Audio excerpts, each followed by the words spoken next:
Maximum പറ്റാവുന്ന ആർട്ടിസ്റ്റുകളെ കൊണ്ട് show ചെയ്യാമെന്ന് പറഞ്ഞു.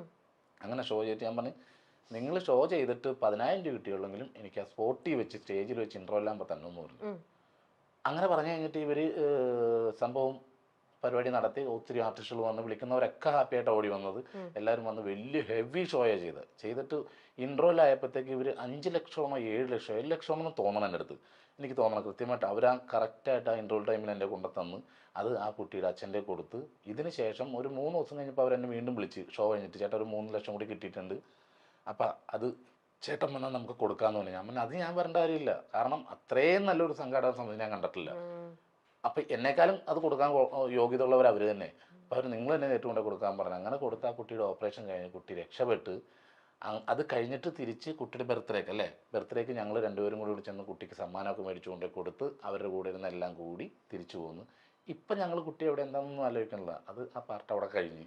ഓക്കെ. അപ്പൊ നിങ്ങൾ ചെയ്യുന്ന ഈ സഹായങ്ങൾ എപ്പോഴും ഇരുകൈ അറിയരുതെന്നും നിങ്ങൾ ആഗ്രഹിക്കുന്നുണ്ട്. അതുപോലെ മറ്റവരിൽ ഈ കൊടുക്കുന്നവരിൽ നിന്നും ഒന്നും പ്രതീക്ഷിക്കാതെയാണ് നിങ്ങൾ ഈ കൊടുക്കുന്നതെല്ലാം. അത് നമ്മളങ്ങനെ ഒരിക്കലും അവർക്ക് ഉണ്ടെങ്കിലും നമ്മളവരെ സഹായിക്കേണ്ട കാര്യമുണ്ടോ? അപ്പൊ അതൊരിക്കലും പ്രതീക്ഷിച്ചില്ല. പക്ഷേ കൊടുത്തിട്ട് എനിക്ക് കിട്ടിയിട്ടുണ്ട്. ഞാൻ പാലാരോട്ടത്ത് ഞാനും ഈ പറഞ്ഞ അനീസും ഞങ്ങളും കൂടി പോകുന്ന സമയത്ത് രാത്രി 12 മണിയപ്പോൾ അമ്മയും മോനും നിൽക്കുക. അപ്പോൾ ഇവർ ചോദിച്ചു വൈറ്റിലയിൽ ഇറക്കുമെന്ന് ചോദിച്ചു. ഞാൻ പറഞ്ഞാൽ എന്താ വൈറ്റില ഇറക്കാമെന്ന് പറഞ്ഞു. അപ്പോൾ അവിടെ നിന്ന് വൈറ്റിലേക്ക് പോകുന്ന വഴി ഞാൻ ഇവരോട് ചോദിക്കും, നിങ്ങൾ എവിടെയാണ്, എന്താ, എങ്ങനെ ഇവിടെ റോട്ടി വന്നത്, എന്താ ചേട്ടാ ഞങ്ങളിവിടെ എറണാകുളത്തൊരു ഹോസ്റ്റലിലാണ് താമസിക്കുന്നത്, അമ്മയും ഞാനും. അപ്പോൾ അവിടെ നിന്ന് ഇറക്കി വിട്ടു, പൈസ കൊടുക്കാതെ ഇറക്കി വിട്ടു എന്ന് പറഞ്ഞു. അപ്പോൾ ഞാൻ പറഞ്ഞാൽ ഇറക്കി വിട്ടുന്നോ, എന്താ വാടക കൊടുത്തിട്ടില്ല എന്ന്. വയറ്റിലേക്ക് കൊണ്ടുവന്ന് ഇറക്കിയിട്ട് ഞാൻ അവരോട് പറഞ്ഞു അവിടെ എത്ര വാടക കൊടുക്കണ്ടേന്ന് ചോദിച്ചു. അപ്പം അത് ആദ്യം ഞാൻ അനീസിനോട് ചോദിച്ചു നമുക്ക് വീട്ടിലേക്ക് കൊണ്ടുപോയാലെന്ന് ചോദിച്ചു ഇവര്. അപ്പോൾ അനീസ് പറഞ്ഞു അതൊന്നും വേണ്ട ശരിയാവില്ല എന്ന് പറഞ്ഞു. ഇവന് അങ്ങനെയുള്ള കാര്യങ്ങൾ പെട്ടെന്ന് കിട്ടുവിന്.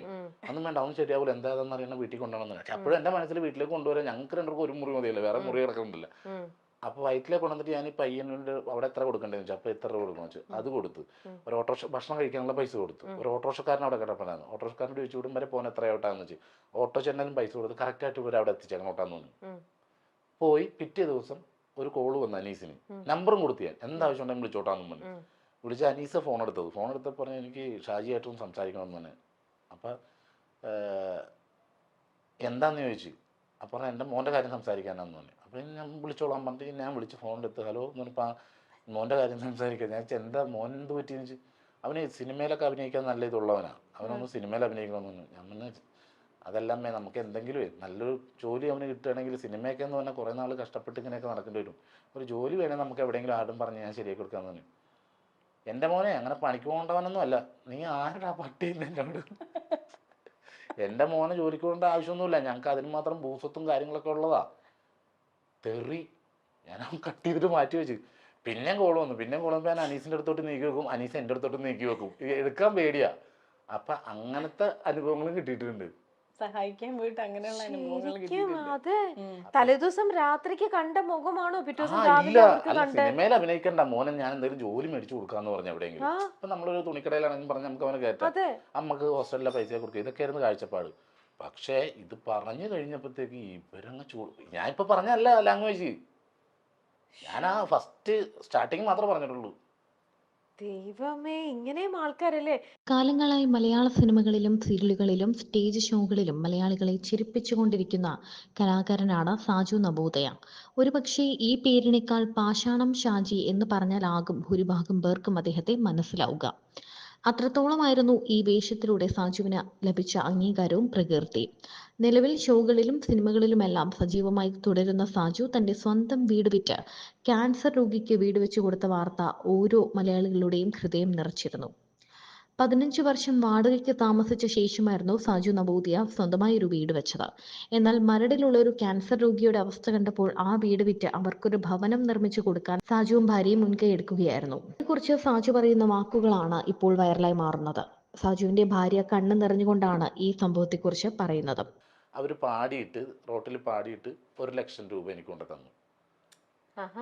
ഈ 1,15,000 രൂപയാണ് എനിക്ക് ഔട്ട്സൈഡിൽ നിന്ന് ഇങ്ങനെ കിട്ടിയത്. അതും എൻ്റെ ഈ കലാകാരന്മാരായിട്ടുള്ള കുറച്ച് കൂട്ടുകാർ. അപ്പൊ അത് സുധി, അത് അവരുടെ വൈഫ്, കൊച്ചുകുട്ടികളൊക്കെ പാടിയായിരുന്നു. അപ്പൊ ഇത് ഞാനിത് പറഞ്ഞോണ്ട് ആദ്യം ഇത് പറയണം ഇവരുടെ കാര്യം. കാരണം എനിക്ക് ഒരു സപ്പോർട്ടായിട്ട് വന്ന അവർ മാത്രമേ ഉള്ളൂ. അപ്പൊ അവർ സാമ്പത്തികമായിട്ട് അവരെന്നെ ഈ ഒരു രീതിയിൽ ഒരു 1,15,000 രൂപ എനിക്ക് 1,15,000 തന്ന് സഹായിച്ച്. പിന്നെ അവരുടെ ബാക്കിയുള്ള ഈ താക്കോൽ കൊടുക്കുന്ന സമയത്തൊക്കെ ആണെങ്കിൽ നാടൻപാട്ട് ടീമാണ് വന്ന് എല്ലാ സ്റ്റേജിന്റെ കാര്യത്തിലും എല്ലാം ചെയ്ത് എന്നെ സഹായിച്ചു. ഞാൻ ഒറ്റക്കല്ല, ഞങ്ങൾ 2-3 പേരിലുള്ളൂ. അപ്പൊ ഞങ്ങൾ 3 പേര് ആ സമയത്ത് ഉണ്ടായിരുന്നുള്ളൂ. ഞാനും ചേട്ടായും പിന്നെ നമ്മുടെ വണ്ടി ഓടിക്കുന്ന പയ്യനും അനീസ് അനീസ്. പിന്നെ അവൻ നിന്ന് പണിയിപ്പിക്കും, പിന്നെ ഞാൻ പോയിട്ട് വരുമ്പോൾ ഞാൻ നിന്ന് പണിയിക്കും. ചേട്ടായി നമ്മുടെ വീട് സ്വന്തം വീട് പണിയണ പോലെയാണ്. രാവിലെ എനിക്ക് കുളിച്ച് റെഡി അനീസ് വരെ ഇവർ രണ്ടും കൂടി പോവും. അവിടുത്തെ പണി വന്ന അല്ലെങ്കിൽ രാവിലെ വിളിക്കും, ഷൂട്ട് ഉണ്ടെങ്കിൽ വിളിച്ച് ചോദിക്കും അവരോട് എന്താ പണിക്കാർ വന്നോ നിന്നോ. അപ്പൊ അയ്യോ ഇല്ല ചേട്ടാ ഇന്ന് പണിക്കാർ വന്നിട്ടില്ല. അപ്പൊ തന്നെ പണിക്കാരെ വിളിക്കും, എന്ത് നിങ്ങൾ വരാത്ത. അപ്പൊ ഞങ്ങൾ ഇന്ന ദിവസം വരും. അങ്ങനെ അത് അത്രയും ദിവസം തലക്ക് വെളിവില്ലാത്ത പോലെയായിരുന്നു ചേട്ടായിയുടെ ഓട്ടം. പിന്നെ ആണെങ്കില് പൈസ ഇല്ലാണ്ട് വരുന്ന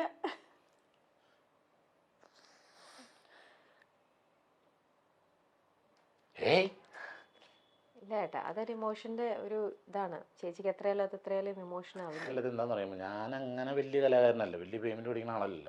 അപ്പൊ അതുകൊണ്ട് നമുക്ക് തന്നെ ഇത് ചില സമയത്ത് നമുക്ക് കൂട്ടിമുട്ടിക്കാൻ പറ്റാണ്ടാവും. അപ്പൊ ഞാനൊരു ഇവിടുന്ന് അനീസ് വിളിക്കും, ചേട്ടാ ഇങ്ങനെയാണ് സംഭവം, ഇങ്ങനെയാണ് വാർക്കലിന് ഇത്ര പേര് ഉണ്ട്, ഇതൊക്കെ പറയുമ്പോഴത്തേക്കാണെങ്കിൽ ഞാൻ പറയാം വെയിറ്റ് ചെയ്യുന്നുണ്ട് ഇങ്ങനെ. അങ്ങനെയൊക്കെയാണ് ചെയ്തത്. അപ്പൊ പിന്നെ ഞാൻ കോളേജിൽ ഉദ്ഘാടനത്തിനൊക്കെ പോകുമ്പോൾ പിള്ളേർ പറയും, ചേട്ടാ പൈസയൊന്നും ഇല്ല ചേട്ടാ, ഞങ്ങൾ ഇങ്ങനെ കുഴപ്പമില്ല എനിക്കൊരു 10 ഏക്കർ സിമെന്റ് എടുത്ത് തന്നായെന്ന് പറയും. അങ്ങനെയൊക്കെ പറഞ്ഞ് സാധനം ഞങ്ങൾ ഈ പറഞ്ഞ സമയം കൊണ്ട് തന്നെ വീടൊക്കെ ചെയ്ത് കൊടുത്തു. അപ്പൊ സിനിമ ഇല്ല, അങ്ങനെയില്ല, ഇങ്ങനെയുള്ള പ്രശ്നങ്ങളൊക്കെ ആയിട്ട് മൊത്തം വീടിന്റെ ലോണും വണ്ടിയുടെ ലോണും ഇങ്ങനെയൊക്കെ പതിനെട്ടൊക്കെ ഇത് ഒക്കെ കൂടി ഇങ്ങനെ കുഴഞ്ഞു മറിഞ്ഞ് കിടക്കുക. അപ്പൊ എനിക്ക് എൻ്റെ ഉള്ളിൽ ഒരു ഉദ്ദേശം ഉണ്ടായിരുന്നു, ചിലപ്പോൾ പാളാൻ സാധ്യത ഉണ്ടിട്ട് അത് ഞാൻ പറഞ്ഞു. ചേച്ചിക്ക് അന്നേരം ഇപ്പൊ ഇത്രയും ഒരു ഇതെടുത്ത് ചെയ്തപ്പോഴേ എപ്പോഴെങ്കിലും വേണ്ട ചേട്ടാ നമുക്കിത് നമ്മുടെ കയ്യിൽ ഒതുങ്ങുവോ, നമുക്കിത് നിർത്താൻ പറ്റാണ്ട് വരുവോ, അങ്ങനെ ഒരു ഇത് ചേച്ചിക്ക് തോന്നിയോ? പറഞ്ഞില്ല. അപ്പൊ ചേച്ചിയുടെ മനസ്സിൽ ആ ഒരു കോൺഫിഡൻസ് ഉണ്ടായിരുന്നു. അല്ല, അപ്പൊ എന്നോട് പറഞ്ഞിട്ടുണ്ടായിരുന്നല്ലോ എന്തെങ്കിലും ഒരു ഇത് വരുവാണെങ്കിൽ. നോക്ക്, നമ്മുടെ കൂട്ടത്തിൽ തന്നെ നമ്മളെ ഈ കണ്ടുകൊണ്ടിരിക്കുന്ന എത്രയോ പേര് ഇന്നത്തെ കാലത്ത് നമ്മൾ നോക്കിക്കഴിഞ്ഞാൽ നമ്മുടെ സമൂഹത്തിൽ സെൽഫിഷ് ആയിട്ടുള്ള ആൾക്കാരാണ് കൂടുതൽ. എല്ലാവരും നമ്മളൊക്കെ ഏതെങ്കിലും ഒരു പോയിന്റിൽ, ഞാൻ ഉൾപ്പെടെ നമ്മളെല്ലാവരും ഒക്കെ സെൽഫിഷ് ആയിട്ട് പലപ്പോഴും ചിന്തിക്കുന്ന ആ ഒരു സാഹചര്യത്തിലാണ് ഇവർ രണ്ടുപേരും ഒരു രീതിയിലും ഒരിത്തിരി പോലും ഇവർ സെൽഫിഷ് ആയിട്ട് ചിന്തിച്ചിരുന്നെങ്കിൽ ഇന്ന് ഈ പറയുന്ന വനജ എന്ന് പറഞ്ഞ അവർക്ക് ഈ വീടും കാര്യങ്ങളും ഒന്നും ഉണ്ടാവില്ലായിരുന്നു. ഇന്നിപ്പോൾ ചേച്ചിയുടെ കണ്ണിൽ നിന്ന് വരുന്ന ഇതുണ്ടല്ലോ, അതെന്റെ പൊന്നു ചേച്ചി, അത് ഒരുപാട് പേര് ഭയങ്കരമായിട്ടും അത് ഇത് ചെയ്യേണ്ട ഒരു ഇതാണ്. ഇത് ഞങ്ങൾ ആ സമയം എന്ന് പറഞ്ഞാൽ കൊണ്ടുപിടിച്ചു. ഞാൻ ആ സിനിമയായിട്ട് വന്ന സമയത്താണ്, അപ്പം നിറച്ച് പടങ്ങൾ വെക്കണ്ടേ. ആ സമയത്താണ് നമ്മൾ വീട് വെക്കണം. അത്ര നാളെ ഞങ്ങൾ 15 വർഷം അടക്കം താമസിക്കും. വീട് വെച്ച് കയറി എൻ്റെ അമ്മയുടെയും വൈഫിൻ്റെ അമ്മയുടെ എല്ലാവരും ആഗ്രഹം ഞങ്ങൾ എവിടെയും സെറ്റായി കാണാനായിട്ടായിരുന്നു. അപ്പോൾ ഇതൊക്കെ കഴിഞ്ഞ് ഹാപ്പിയായി. പിന്നെ അത് കഴിഞ്ഞിട്ട് പിന്നെ ഇത് വീടിൻ്റെ പരിപാടിയൊക്കെ തീർത്ത് താക്കോലൊക്കെ കൊടുത്തതിന് ശേഷമാണ് നമുക്ക് ഈ ലോൺ എന്ന് പറഞ്ഞൊരു സംഭവം ഉണ്ടല്ലോ, ഇത് അങ്ങോട്ടും ഇങ്ങോട്ടും അടക്കാനില്ല. അപ്പം ഞാൻ നേരത്തെ പറഞ്ഞു. പിന്നെ അല്ല, എന്നോട് പറഞ്ഞിട്ടുണ്ടായിരുന്നു ചിലപ്പോ ഇപ്പൊ എല്ലാവരും മാറിക്കളഞ്ഞപ്പോ നമ്മളെ കൊണ്ട് പറ്റാത്തൊരവസ്ഥ വരുവാണെങ്കിൽ ഞാൻ വീട് വിൽക്കും എന്ന് പറഞ്ഞിട്ടുണ്ടായിരുന്നു. നമ്മൾ ഓക്കെ, അങ്ങനെ നമുക്ക് അവരോട് പറയാൻ പറ്റില്ലല്ലോ ഞങ്ങളുടെ ഇനി പൈസ ഇല്ല, പണി നിർത്തി വെക്കണമെന്ന് പറയാൻ പറ്റില്ലല്ലോ. ആരൊക്കെ ഇട്ടിട്ട് പോയാലും നമുക്കത് ചെയ്യാണ്ടിരിക്കാൻ പറ്റില്ല. രശ്മി ചേച്ചിയുടെ ആ ഒരു വലിയൊരു സപ്പോർട്ടാണ്.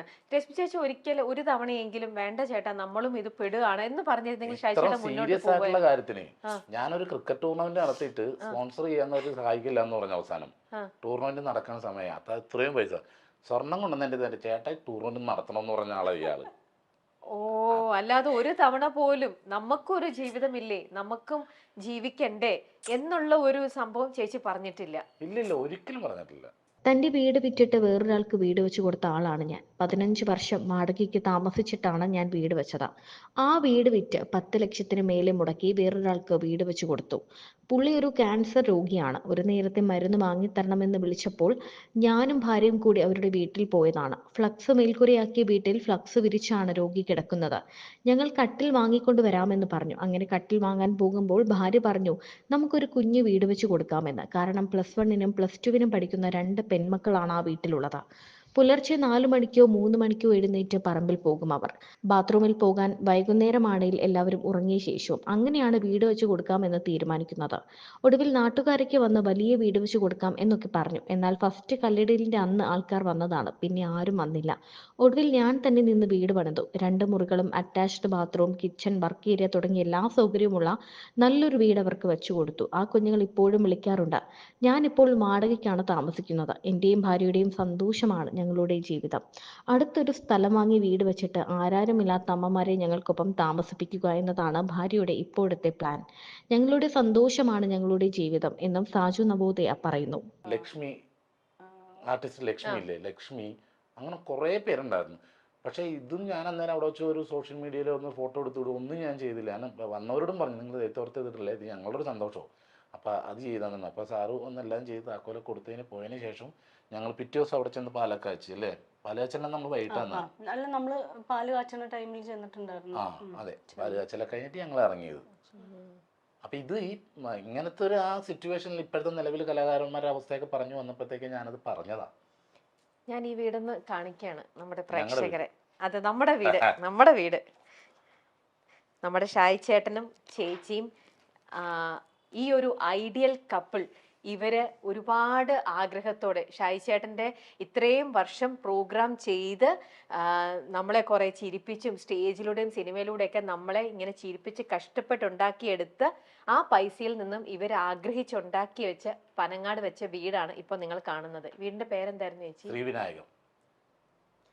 ചേച്ചിക്ക് ഓരോ നിമിഷവും ഇത് കാണുമ്പം ഇല്ല ഇതിൽ ഒരിക്കലും ഇല്ല. ഞങ്ങൾ അവര് ഹാപ്പിയായിട്ട്, അതാണ് ഞങ്ങളുടെ സന്തോഷം. ഒരിക്കലും ഇല്ല. വീട് പോയെന്ന് വിചാരിച്ച് എനിക്ക് ഒരു വിഷമമില്ല, ഒരിക്കലും വിഷമമില്ല, ഇപ്പോഴും ഇല്ല, സന്തോഷമുള്ളൂ. പിന്നെ ആ സമയത്തുണ്ടായിരുന്ന ബുദ്ധിമുട്ടുകൾ ഓർത്തപ്പോ. ആരായിരുന്നു ചേച്ചി ശരിക്കും ആ ഒരു സമയത്ത് നിങ്ങൾ ഇത്രയും കഷ്ടപ്പെട്ട് നമ്മുടെ വീട് ഇത് നിങ്ങൾ ആഗ്രഹിച്ചു വെച്ചത്? ചേട്ടന്റെ മനസ്സിൽ എത്രയോ വർഷത്തെ ഒരു ആഗ്രഹത്തിൽ വെച്ച വീടായിരിക്കണം അല്ലേ? പക്ഷെ ഇത് പോയതില് സങ്കടപ്പെടില്ല, കാരണം അത് തീരാതെ വന്നാൽ ഞങ്ങൾക്ക് സങ്കടമായേനെ. അതെ, ആ വീട് ഞങ്ങൾ ആ ഒരു ധൈര്യത്തിലായിരുന്നു ചേട്ടൻ എന്നോട് പറഞ്ഞത്. ചിലപ്പോ നമുക്ക് ഇങ്ങനെ ചെയ്യേണ്ടി വരുമായിരിക്കും എന്ന് പറഞ്ഞു. ഞാൻ പറഞ്ഞു ഓക്കെ, എനിക്ക് പ്രശ്നമില്ല, ചേട്ടന്റെ ഇഷ്ടം എന്താന്ന് വെച്ചാൽ അതുപോലെ തന്നെ ചെയ്തോളാനായിട്ട്.